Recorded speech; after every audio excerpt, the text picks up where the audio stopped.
Hello guys, hi friends. আমার নাম সাহাদত হোসেন আর আমি রডটা ফেলেছি। ছাদের রডটা কেমন হয়েছে আমার কমেন্টে জানাবে জরুর। একটা পুরো ভিডিও পাওয়ার জন্য আমাকে কেটে কেটে শর্ট ভিডিওটা সাবস্ক্রাইব করে দিয়ে রাখেন। আমাকে তো কাজ তো করতে হবে।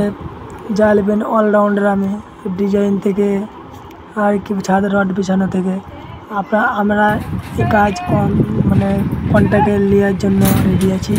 কেউ যদি আপনার বাড়ি করার ইচ্ছা থাকে তো এই নাম্বারে